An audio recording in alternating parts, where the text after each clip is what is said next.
Gotham City always made my dad nervous. He said that there was a reason the sun never shined there. But it was my favorite city that we always traveled to. I loved the feeling of ominous mystery, and the first performance was always the best. Now presenting our main attraction, the Flying Graysons. Ready, Dick? I smiled up at my mom. Born ready. Dad leaped into the air from the other side of the tent. The gas from the crowd below made me laugh. There may not be a net, but up here, we were invincible. Dad flew back, flipping through a hoop to catch the other trapeze. Time to change into a bird, Dick. Mom stepped to the edge and turned back to me. She blew a kiss and let herself fall backwards. My mom has a thing for birds. Dad was an eagle, regal and protective, firm for what's right. I was a robin, happy, chatterbox, full of life. She was a swan, graceful and peaceful. And while I loved watching my parents fly through the air like gravity not only doesn't exist, but it never worked in the first place, but I could not wait to join them. I put my toes over the edge and grinned, ready to do my new move. My parents danced through the air together until they had the longest trapeze rope in their hands. It was time. I smiled and bunched up my muscles. That was when my dad's face changed, and he signaled to wait. I straightened up and waved at the crowd. It was so much fun to do that. All of a sudden, my gut dropped. Something was wrong.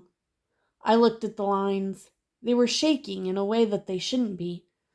Dad must have felt it, and that's why he signaled. I leaned over the edge again, trying to see what the line was snagged on. I looked at Mom and Dad. There was only one way to get off this line. Dad hung by his legs and grabbed Mom's hands. Then they kept swinging as Mom flipped back and forth. I smiled again. Dad wasn't worried if they were still playing to the crowd. Then the shaking of the wires got worse.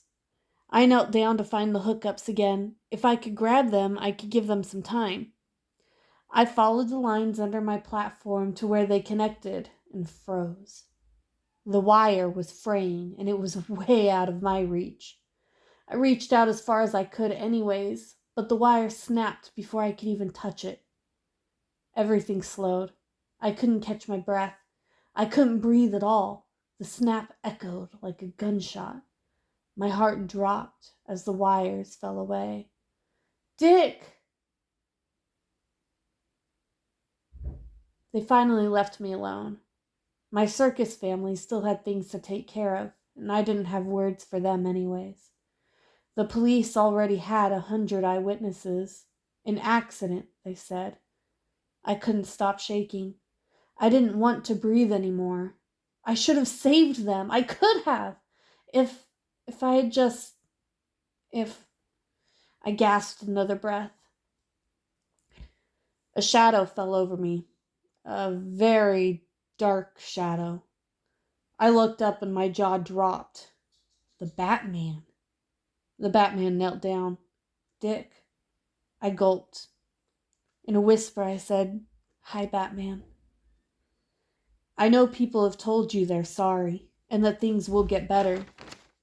They say that the pain will go away." I sobbed. What if I don't want the pain to go away? The weight of Batman's gauntlet dropped onto my shoulder. Then it'll turn to anger, and it will not be a useful anger. It'll be paralyzing for you and everyone around you. Dick, it's okay to feel anger, but you need to keep feeling. Trust me. I nodded. I know it's not sinking in yet, but remember what I said. Again, I nodded. Then a thought occurred. Batman? He turned back. If the frayed wire was an accident, why are you here? For a second, I thought I saw a smile on the Batman, but then it was gone. The rest of the week I drifted, Things happened around me, but not to me. I stayed with Cyrus and Marcia, the lion tamers. I barely paid any attention to what was going on. My parents were gone. Nothing mattered. My life was over. Then was the funeral. I was driven in a limo, which could have been cool, but I was numb. The service really was beautiful, and it was filled with people even though it was raining. I stood there long after everyone had left. It was starting to get dark. Someone stood beside me with an umbrella blocking the rain. "You'll catch a cold if you stand out in this rain much longer." "That's a myth," I croaked. I could hear the smile in his voice. "You're a smart guy." I left the cover of the umbrella to sit down beside the freshly covered graves. The man with the umbrella sat down beside me. That's when I got a good look at who he was. "You're Bruce Wayne." He nodded. "Like I said, you're a smart guy." Then he was quiet. "I appreciate what you've done. Cyrus told me that you paid for everything. I'm glad the circus won't have any finance issues." My voice croaked. "When I'm gone." Mr. Wayne nodded. "So the police talked to you?" I nodded too. "Witness protection. They think that because of what I saw the night before," I choked again, "before my parents were murdered." I sobbed. "I don't want to leave my parents. I'm not ready." Mr. Wayne put his arm around me and I sobbed into his shoulder. "Dick, there is another option. It's a little more risky, and it might not be what you want. I asked the police, and they said it could be your choice." My sobs slowed and I looked up. "I volunteered to be your guardian. My mansion, the security I have in place, it's safe. The thing is, you'd have to stay there. You wouldn't be able to leave. Not until GCPD catches the man who did it." I nodded. "And if I stay, I'll be close if the police have more questions.